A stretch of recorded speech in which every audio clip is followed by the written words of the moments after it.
Welcome to Live Better Longer. I'm your host, Bill Borton. My guest this week is Lynn Evans. Lynn is a CFP practitioner and the managing director of Women of Substance.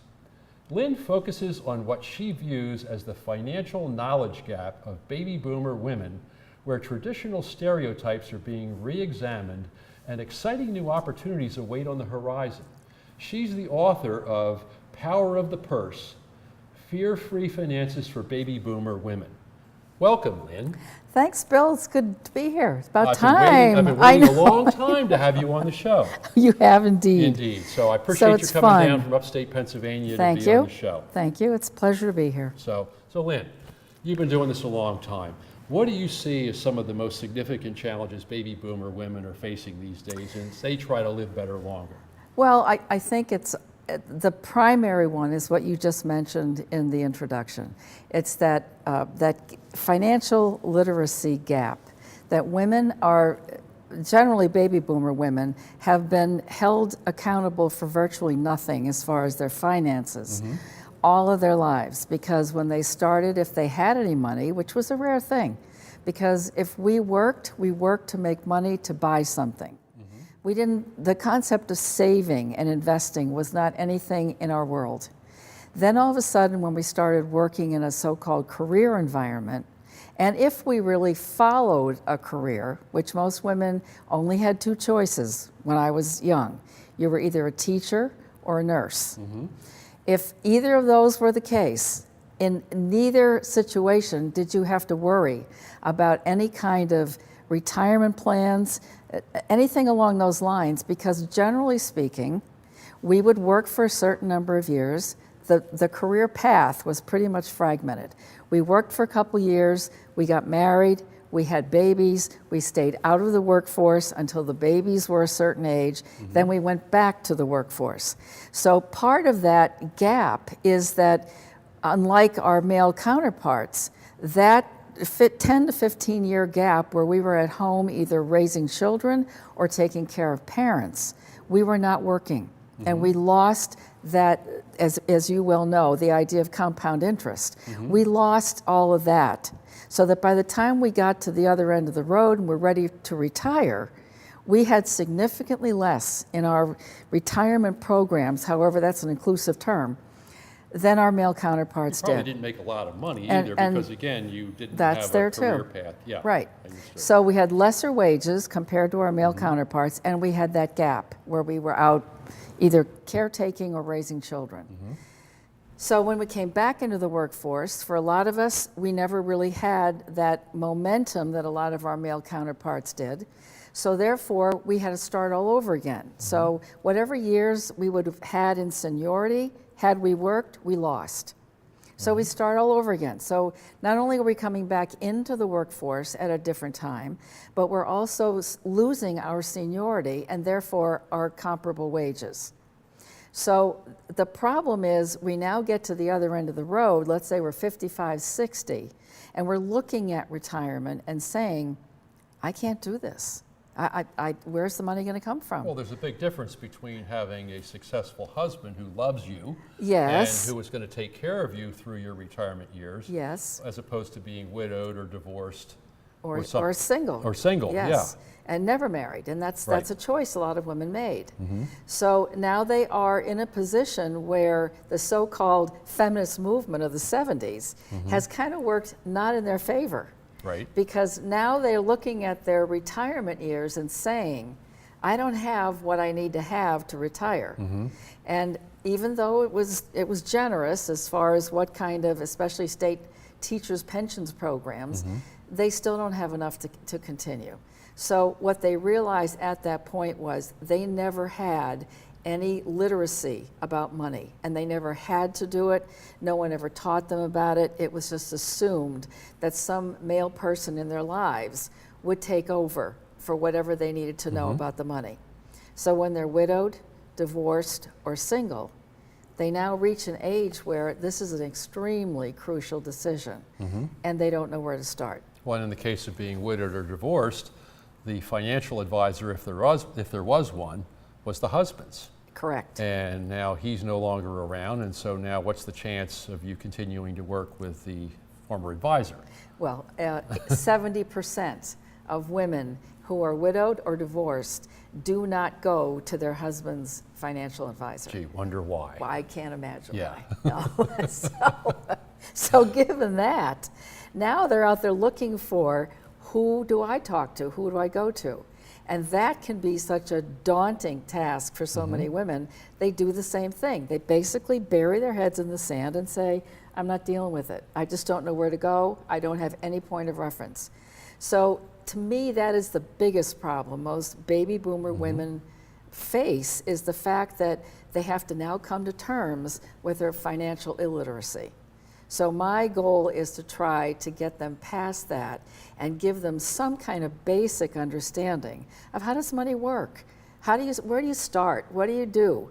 And my thought is, well, why don't we just say, let's start with some basic knowledge. Let's take some courses online. There are plenty of them. There are wonderful websites. I want to say one called Daily Worth. There's another, and I can't think of the name right now, but it was done by a woman who wrote a book about it as well. And LearnVest, it just came, LearnVest. And both of these sites have courses that you can enroll in at minimal amounts of money, I mean less than $100. And you learn the very basics of personal finance. And you move in a direction that says, we start here, you've learned this much, let's go to the next level and the next level. Now, it certainly does not prepare you to go out and do it by yourself. Right. But it gives you talking points. It gives you need language. to know what questions to ask. Yes, and speaking of questions, Yeah. I'm so glad you brought that up. If you go to my website, there's a download you can get that says the 14 questions you want to ask a financial advisor. Okay. So it gives you really just like a cheat sheet to say, I'm going to go in and talk to this person and see if there's a fit. Let me ask these questions. And if the answers to the questions are the questions that you want, or the answers you wanted to hear, then this might be a good person for you. But again, you want to make sure you have at least 2 or 3 interviews like that. There's questions, and then there's a gut feeling. I can't possibly do anything about that gut feeling. It's either there or it's not there.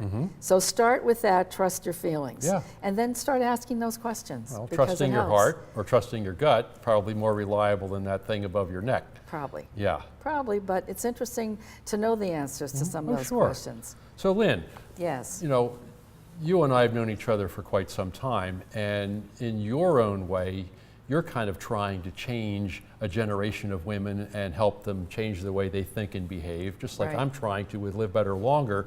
My generation, same generation, the boomers, you know, get people to realize there's more than just accumulating money and then stopping working.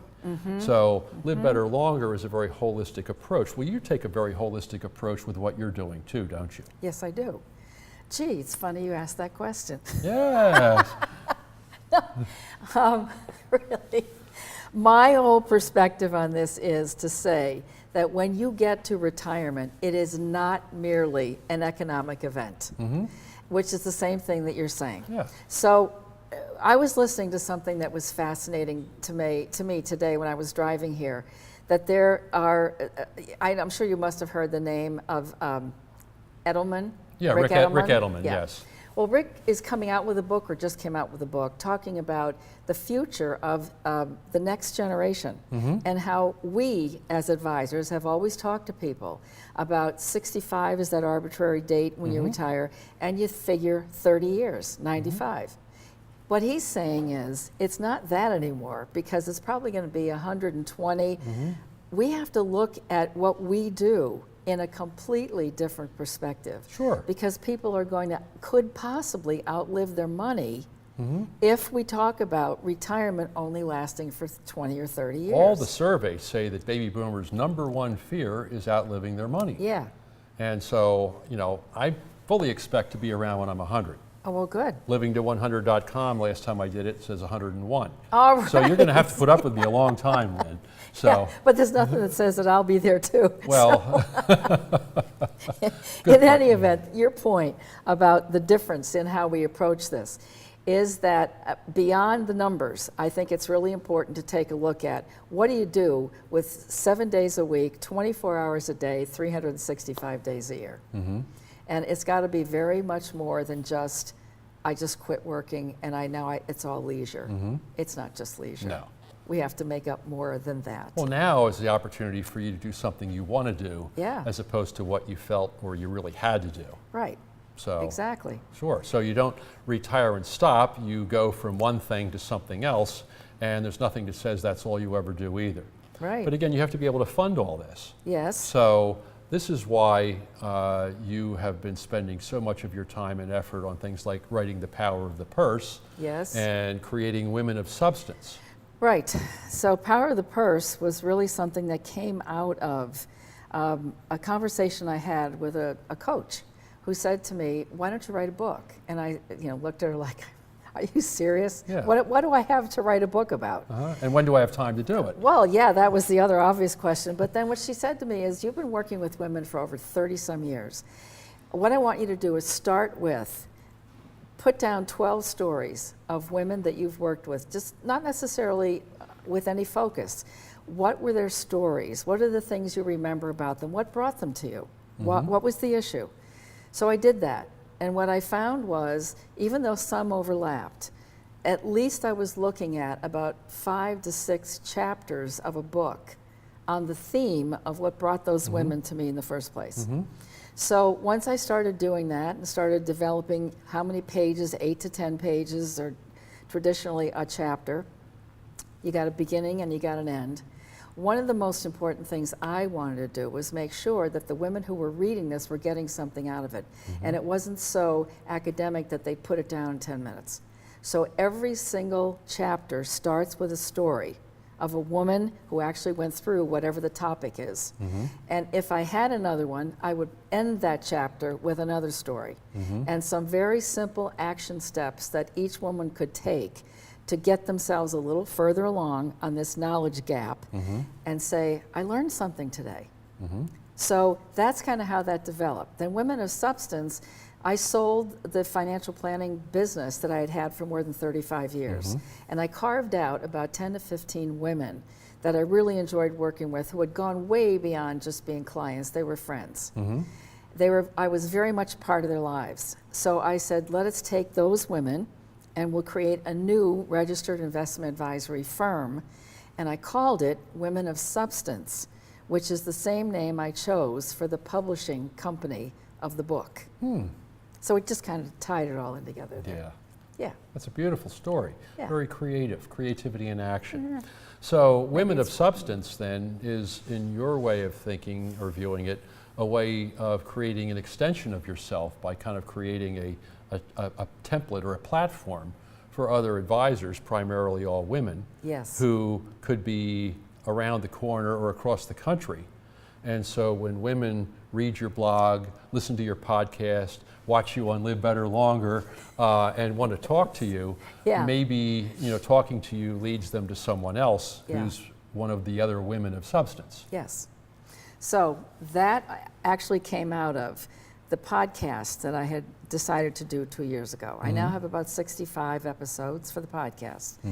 And as a result of that, women would call and say, I want to work with you. Well, if they were in Topeka, Kansas, that was a little hard for me to do. Even though I could, with all the technology today, I still felt that that one-on-one was really important. So what I've developed now is an opportunity for women all around the country to be able to get in touch with me and say, okay, I want to work with somebody. How do I do it? Well, I want to talk to you a little bit more about that when we come back after a break for a word from our sponsor, Bill Borton, with more Live Better Longer in a moment. When did you see the sign? When I needed to jumpstart sales. Build attendance for an event. Help people find their way. Fast Signs designed new directional signage. And got them back on track. Get started at fastsigns.com.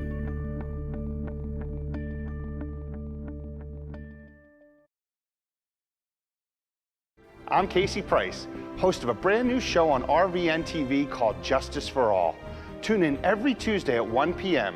as some of South Jersey's amazing attorneys share their stories and important legal information that could affect you and the people you love. Remember, that's in Justice for All, every Tuesday at 1 p.m., only on RVN TV. Is your business growing and now you need a new and bigger building?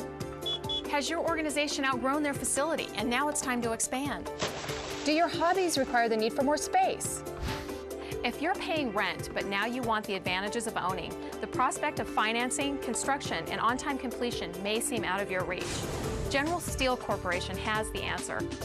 A pre-engineered steel building from the General will not only look great and satisfy almost any need, but you'll save time and money. Our team will help you create your building and deliver it to your location.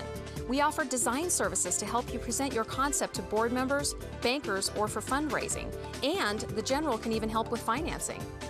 General Steel is a name you know, with quality backed by a 50-year structural warranty. Call today and find out how easy it is to have the building you want. You may even save up to $20,000 with rebates. If you need space, you need the General.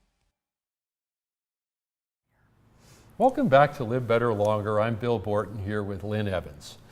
Lynn, before the break, you mentioned that you started doing podcasts about 2 years ago. Tell me more about that. The podcast is definitely something that I really love doing. It's a lot of fun.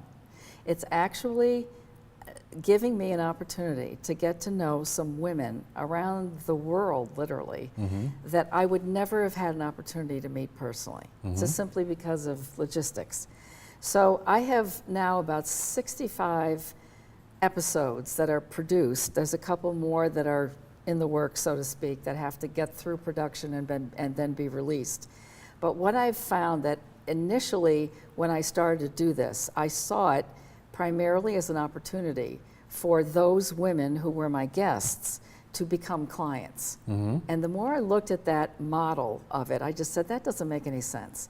Because I put myself on the other side of that and said, if I were given an opportunity to do an interview with somebody that would be broadcast to the world in general, and then that person came back to me and said, oh, by the way, I would like to do business with you, it would feel uncomfortable to me. Just to get, it goes against my grain. Not migraine, but migraines. Sounds like a real headache to me. Very good. Yes. Okay, so I said, I think I have to do this a little differently. So what I started doing was looking at women who were authors or women who were writers for publications of some sort, newspapers, they don't even barely exist anymore, but online blogs, that kind of thing.